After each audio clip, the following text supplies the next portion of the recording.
여러분, 파도 없는 바다를 보신 적이 있습니까? 아무리 잔잔한 바다라 할지라도 파도가 없는 바다는 없습니다. 우리의 인생도 어쩌면 마찬가지가 아닌가 그렇게 생각되어집니다. 바다의 파도와 같은 시험 없는 인생 있는가? 인생의 삶 속에 수없이 많은 시험들이 있음을 인정할 수밖에 없습니다. 바다에 늘 크고 작은 파도가 있는 것처럼 우리 인생에도 크고 작은 시험이 있게 마련이다 하는 이야기입니다. 어디 인생뿐이겠습니까? 하나님의 은혜 가운데 하나님의 인도하심 속에 살아가는 그리스도인들에게도 변함없이 시험이 있다고 하는 사실 우리는 기억해야 합니다.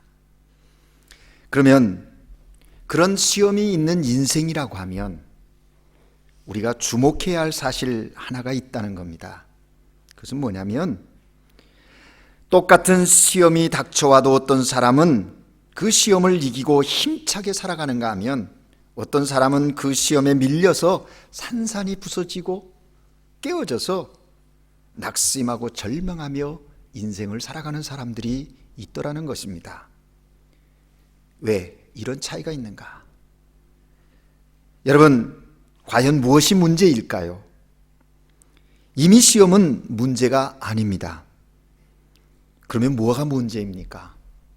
시험이 있다는 건 문제가 아니라는 거예요. 그러면 뭐가 문제인가? 시험을 어떻게 헤쳐나가느냐, 이것이 문제의 핵심이라 하는 얘기입니다. 시험을 없애려고 아무리 생각하고 예를 써봐도 그 시험이 우리의 인생에서 없어지지 않습니다. 그러므로 시험의 존재를 인정하라는 겁니다. 인정하시고 그 시험을 어떻게 헤쳐나갈 것인가, 대처할 것인가 하는 것이 오늘 우리들의 삶에 요구되어지는 중요한 문제다 하는 것입니다. 여러분, 그런 면에서 본다고 하면 오늘 우리의 모습은 어쩌면 과거에 우리가 경험했던 또 우리에게 닥쳐왔던 시험을 어떻게 잘 헤쳐나왔느냐, 그 결과라고 해도 틀림이 없을 것입니다. 여러분 자신의 모습에 만족하십니까? 그렇다면 과거의 시험을 잘 극복한 결과일 것입니다. 혹시 오늘 나 자신의 모습에 불만족함이 있습니까? 그렇다면 과거의 시험을 잘 극복하지 못한 결과인지도 모릅니다. 마찬가지로 내일의 모습, 오늘 우리에게 닥친 시험을 어떻게 헤쳐나가느냐, 거기에 따라 결정되어질 수 있다, 결정되어진다 하는 것을 잊지 말아야 합니다. 오늘의 시험을 잘 극복하면 우리는 행복한 내일, 복된 내일을 맞이하게 될 것입니다. 그러나 오늘의 시험을 극복하지 못하면 더 큰 일에 휘말리고 어려운 내일을 맞이할지도 모른다는 사실을 먼저 기억해야 합니다. 따라서 결국 인생의 승리의 비결이 뭐냐? 그것은 인생의 온갖 시험에서 어떻게 승리하느냐, 거기에 달려있다 해도 틀린 말이 아닐 것입니다. 그래서 하나님은 오늘 바울을 통해서 우리에게 말씀하시는 거예요. 도대체 시험이 무엇인지, 왜 우리의 인생에 수없이 많은 시험들은 있어야 하는지, 그 시험을 통하여 계획하신 하나님의 뜻은 어디 있는지, 어떻게 우리가 시험을 이겨나가야 하는지, 이러한 영적인 원리를 오늘 본문을 통해서 우리에게 말씀해 주고 계십니다. 이 아침에 하나님께 예배드리는 우리 모두는 하나님께서 들려주시는 이 시험을 이기는, 시험 능히 감당할 수 있다고 말씀하시는 하나님의 음성을 듣고 인생의 삶을 승리로 하나님께 영광 돌리는 모든 백성들, 자녀들 되시기를 주의 이름으로 축복합니다. 여러분, 성경에 시험이라는 단어, 헬라어로는 베이라스모라고 기록되어지는데 문맥에 따라서 세 가지 의미로 구분할 수가 있습니다. 사실 우리 성경에는 한 단어를 쓰고 있습니다. 시험이라고. 그러나 원어에 보면 두 가지로 나뉘어지고 있는 것을 보게 됩니다. 하나는 유혹, 텐타션이라고 하는 것입니다. 템테이션, 텐타션. 이것은 사탄이 인간을 넘어뜨리고자 행하는 유혹을 말하는 것입니다. 그 유혹의 시험이에요. 야고보서 1장 13절 14절의 말씀에 보면 하나님은 아무도 시험하지 아니하신다 그랬습니다. 하나님은 시험하시지 않으시는 분이라고 야고보 사도를 통해서 말씀하시는데, 거기에 시험이라고 하는 단어는 바로 이 유혹이라는 단어입니다. 무슨 얘기입니까? 하나님은 사람을 유혹하시는 분이 아니시라는 거예요. 템테이션 하지 않는다는 거예요. 이 유혹은 마귀가 하는 것이고, 또 인간이 자기 욕심에 끌리면 이 유혹에 빠져들게 되어 있다라는 겁니다. 그때 쓰는 말이 이 유혹입니다. 두 번째는 테스트입니다. 프루에바라고 하죠. 하나님은 우리들의 신앙을 테스트하는 시험을 하신다는 거예요. 믿음을 시험하여서 그 믿음이 확실한 믿음인가 확인하고 싶어 하시는 하나님이심을 성경은 말하고 있습니다. 그 대표적인 예가 바로 아브라함이라고 하는, 창세기 22장 1절에 보면 하나님이 아브라함의 믿음을 시험하여 이삭을 바치라고 말합니다. 25년 동안을 기다려서 얻은 아들입니다. 그것도 사랑하는 아내가 자연적으로 자연의 법칙에 따라서 잉태할 수 없는 그 나이에 하나님이 은혜로 주신 아들입니다. 100세에 얻은 아들이지요. 그런데 하나님이 그 아들을 바치라는 겁니다.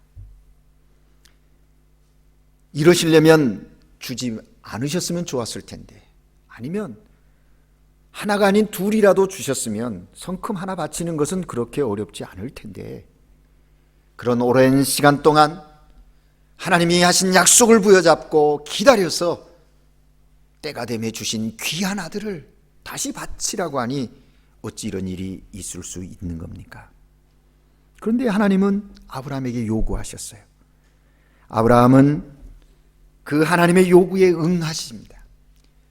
22장에 보면 하나님의 요구에 응해서 아들을 모리아산 제단을 쌓고 바치서 이제 제물로 삼으려고 하는 그 순간 하나님이 천사를 보내서 아브라함에게 이야기합니다. 손대지 마라.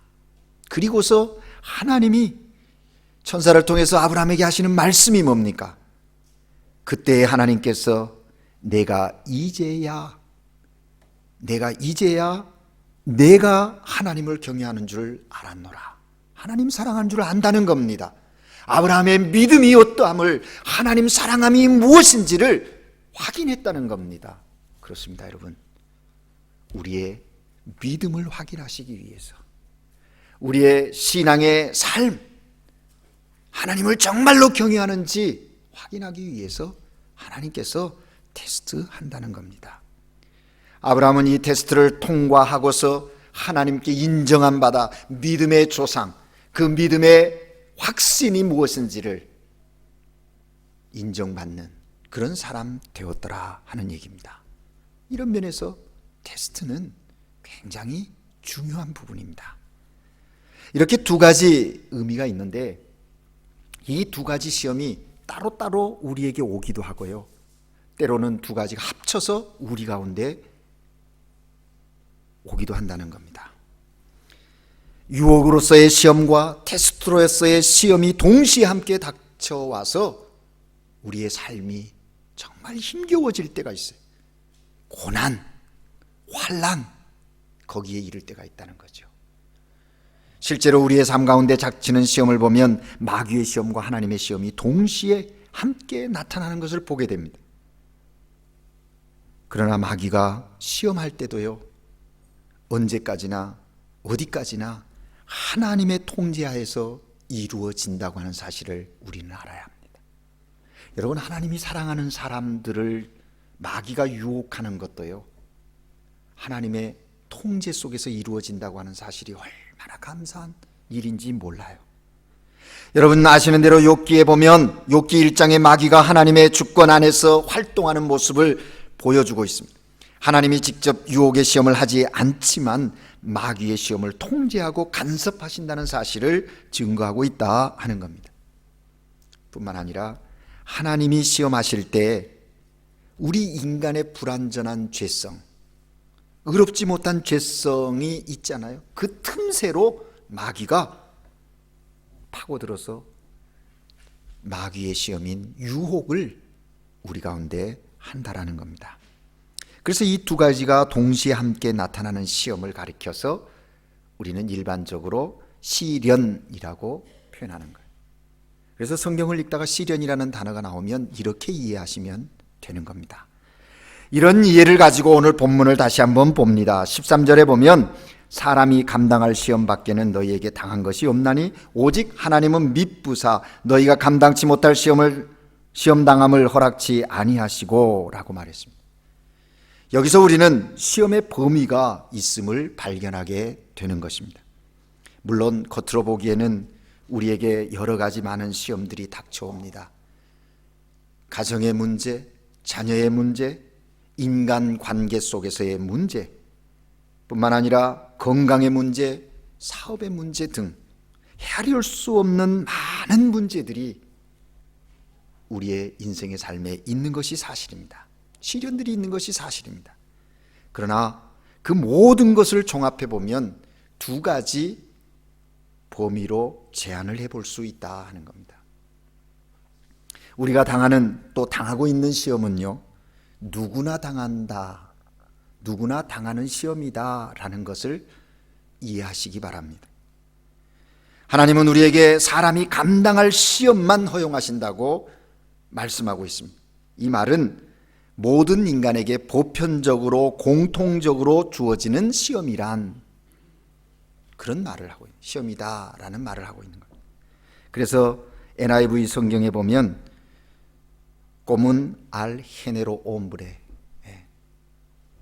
그러니까 인간의 공통점으로 공통성 있게 나타나는 시험들이다라고 말하는, 누구나 다 당하는 시험만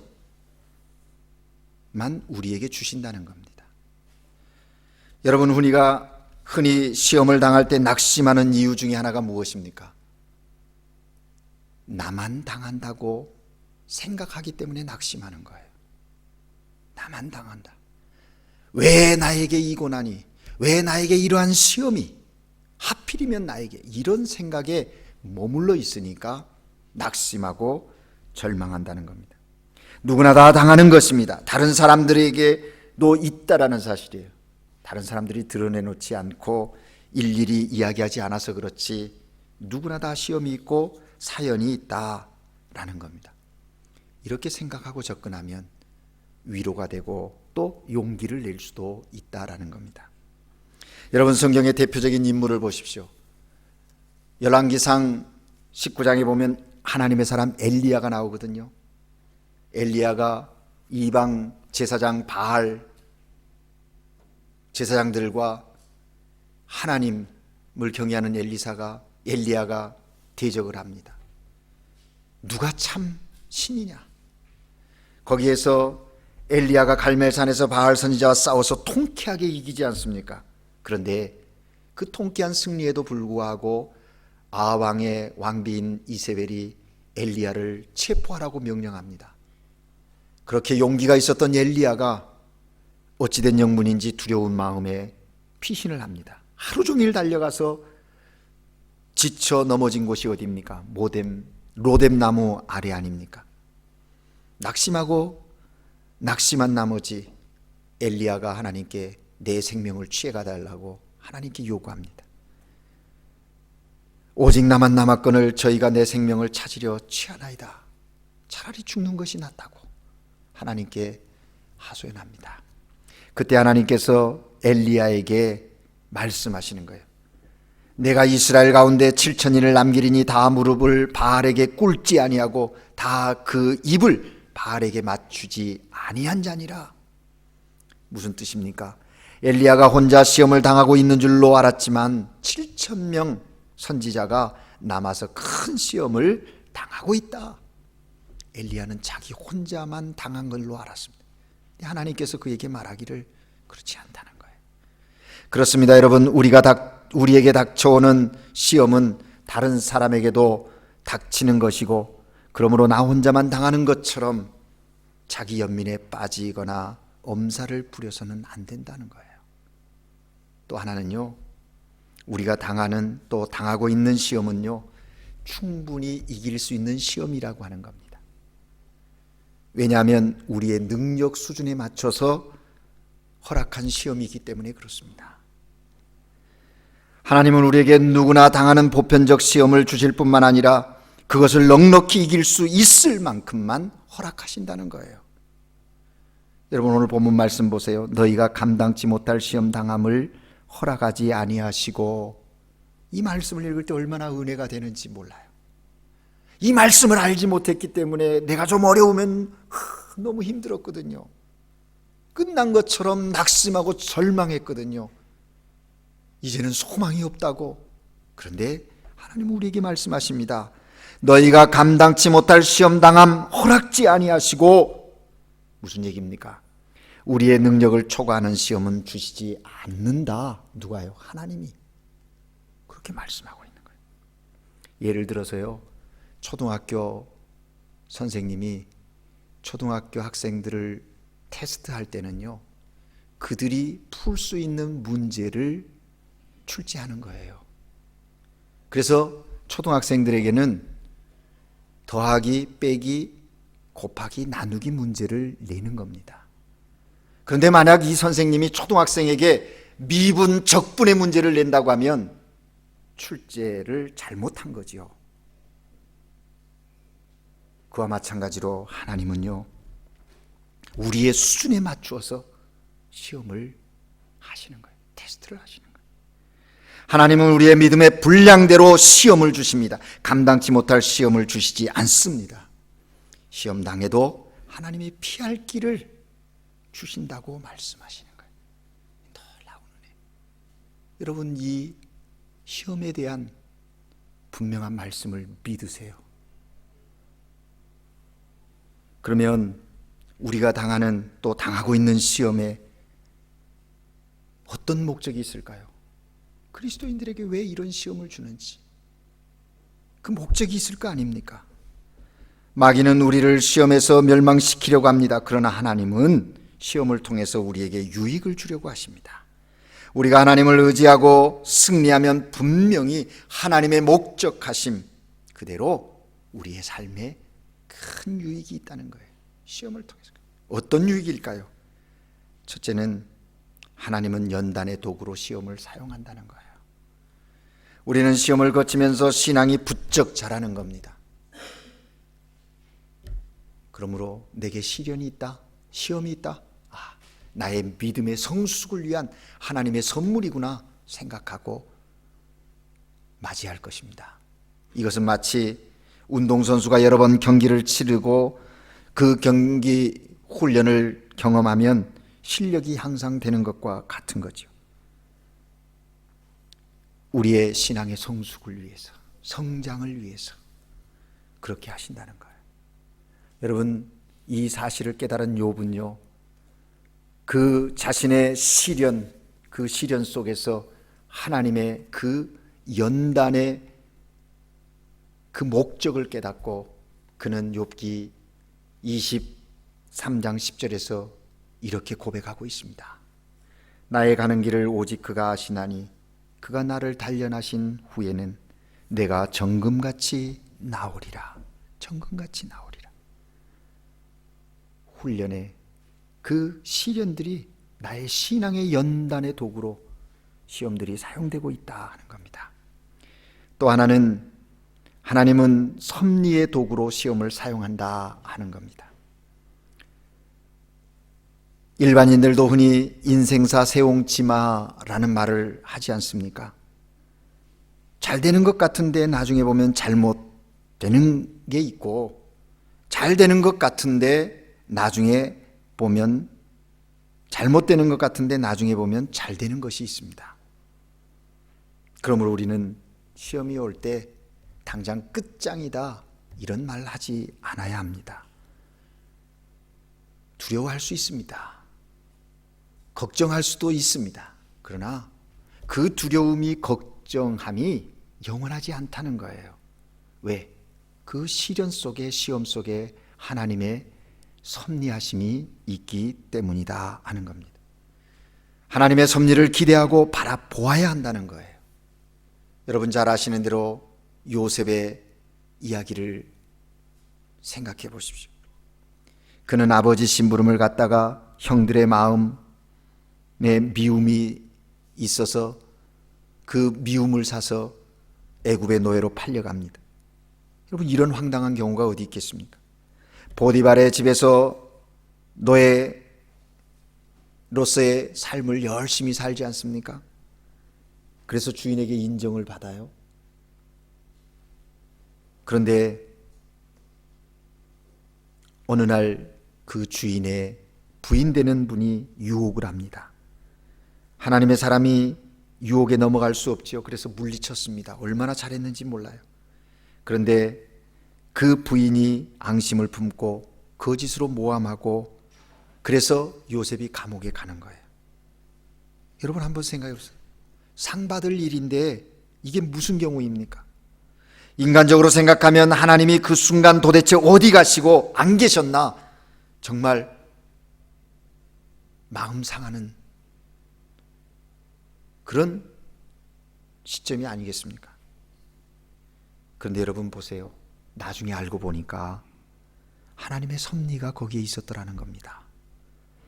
요셉의 삶 가운데 그러한 일들이 있었던 것은 요셉을 애굽의 총리로 세우시고 그 총리된 요셉을 통해서 결국 하나님의 언약 백성 이스라엘을 구원하는 그런 과정으로 그 모든 일들을 이루어 갔더라 하는 것입니다. 하나님의 섭리는 이렇게 놀라운 것입니다. 당장 괴롭고 답답하고 황당해 보여도 나중에 보면 모든 게 잘 되는 일이 된다라는 겁니다. 그러므로 시험 그 자리에 있을 때 우리는 하나님의 섭리를 기대하면서 하나님을 바라보아야 한다는 거예요. 바울은 로마서 8장 28절에서 이렇게 고백합니다. 우리가 알거니와 하나님을 사랑하는 자, 그 뜻대로 부르심을 입은 자들은 모든 것이 합력하여 선을 이루느니라. 그렇습니다, 여러분. 이제 우리가 시험이 무엇이고 왜 시험이 있어야 하고 시험의 목적은 무엇이었는지를 알았다면 이제 중요한 것은 어떻게 그 시험을 이길 수 있을 것인가, 시험의 승리의 방법은 무엇인가 하는 것이겠죠. 여러분, 시험을 이기는 것은 우리의 육체적인 힘이나 인간적인 지식, 경험 그것으로 되지 않습니다. 왜냐하면 영적인 싸움이기 때문에 그렇습니다. 그러므로 하나님이 가르쳐 주신 방법, 하나님이 우리에게 알려주신 방법으로 그 시험을 대처해야 한다는 거예요.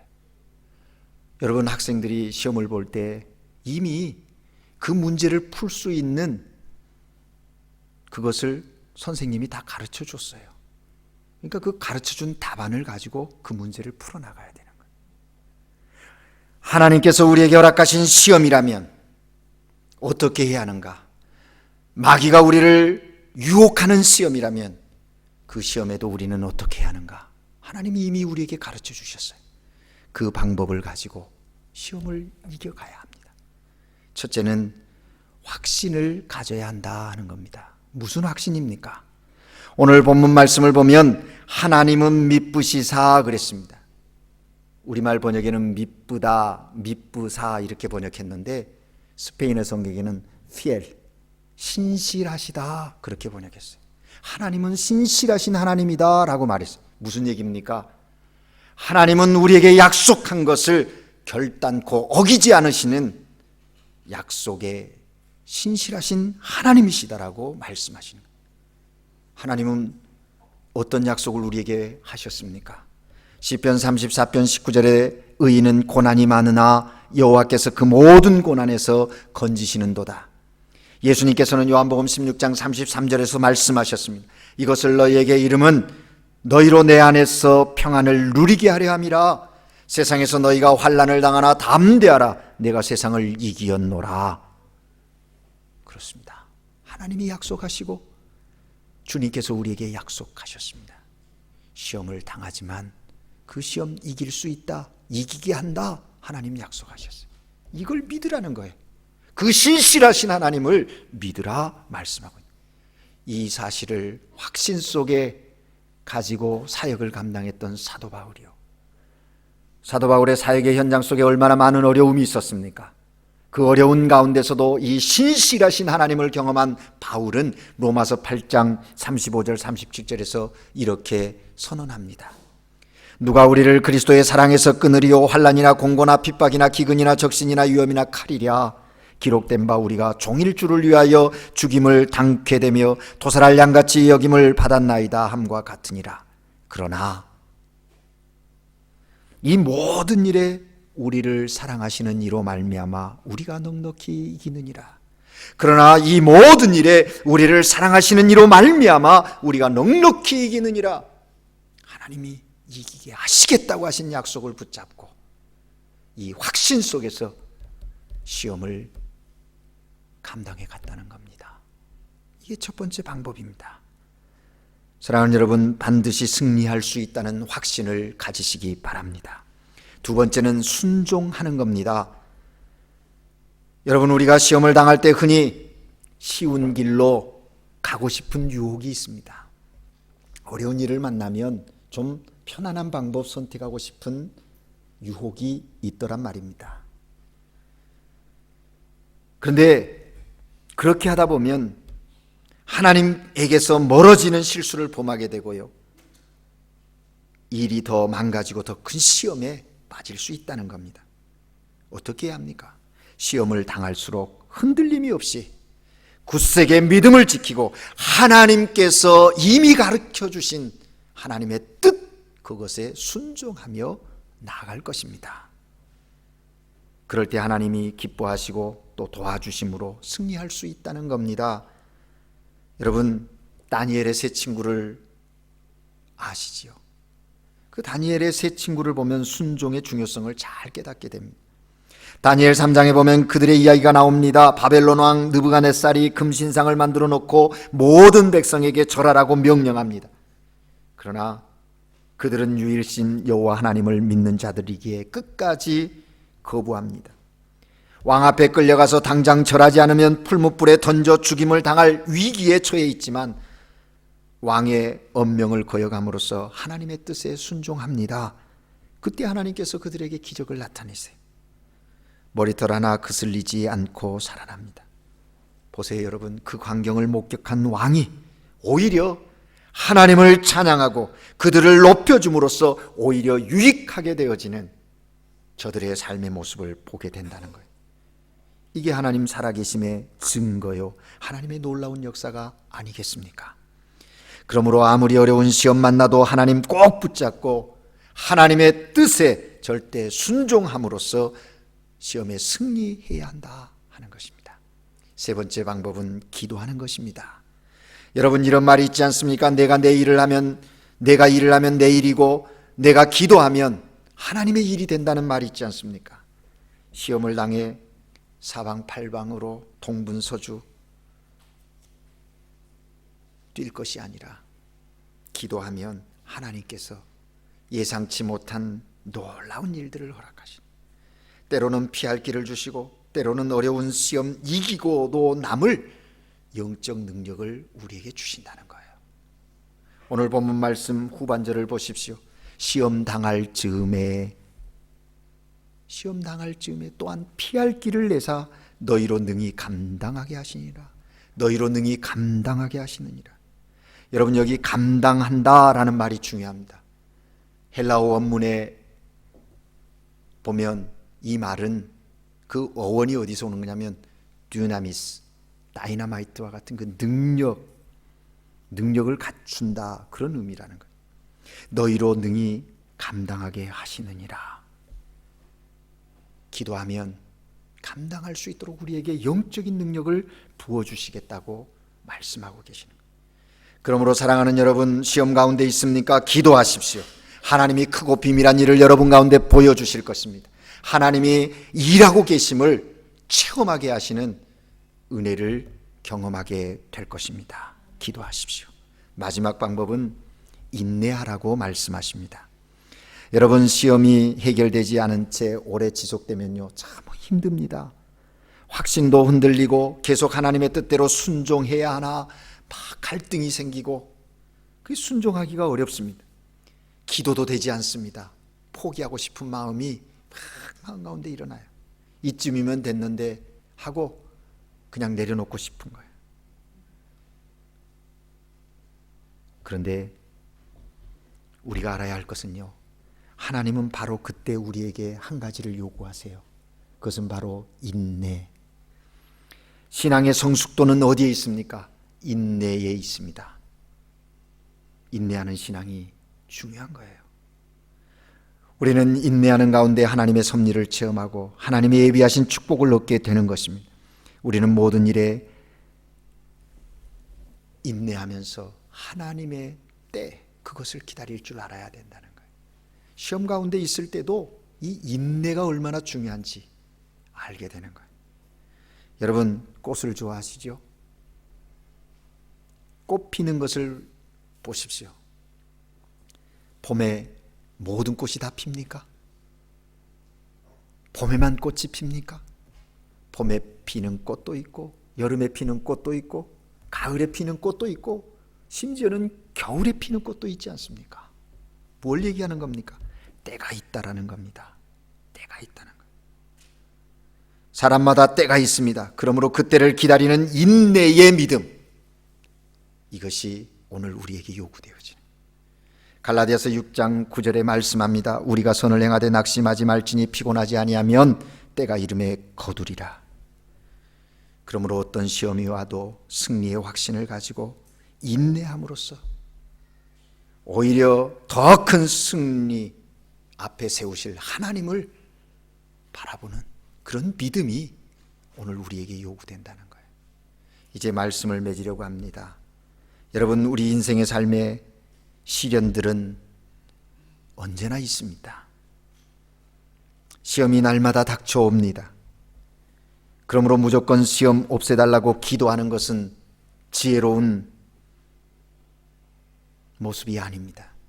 예수님께서도 시험을 인정하셨어요. 그래서 친히 가르쳐 주신 기도에 보면 시험에 들지 말게 하옵시며, 시험이 있다는 거예요. 그러나 시험이 들지 말게 해달라 말씀하셨어요. 시험에 승리하게 해달라고 기도하십시오. 세상 사는 동안 시험, 그것은 언제나 있는 것인데 그 시험의 범위를 정확히 알고 그 시험을 통한 하나님의 목적 깨달아 알고 그 시험을 이기는 방법을 가지고 적용해 나가면서 매 순간 삶 속에서 승리하여 하나님의 선하심과 하나님의 인자하심을 맛보며 하나님이 맡겨주신 사명을 감당하여 하나님께 영광을 돌리는 믿음의 종들 되시기를 주의 이름으로 축복합니다. 기도하겠습니다. 사랑의 하나님 아버지, 여호와 하나님의 그 신실하심 앞에 감사드립니다. 우리의 인생의 삶에 계속되어지는 시험들을 만나지만 두려워하거나 낙심하거나 절망하지 않게 하시고 오늘 하나님께서 우리에게 주신 약속을 부여잡고 그 약속의 확신 속에서 하나님의 뜻에 순종하고 기도함으로 인내하여 그 시험을 승리하게 하시고 하나님이 주신 은혜와 풍성한 사랑 가운데 있게 하시며 하나님의 영광을 드러내는 우리 모두의 삶이 되도록 인도하여 주시옵소서. 시험 능히 감당케 하심을 감사합니다. 우리의 영적인 성숙이 거기에서부터 이루어짐을 깨닫고 이제 담대하게 하옵소서. 주님께서 말씀하신 것처럼 우리도 그렇게 세상을 이기게 하옵소서. 예수 그리스도 이름으로 기도합니다. 아멘.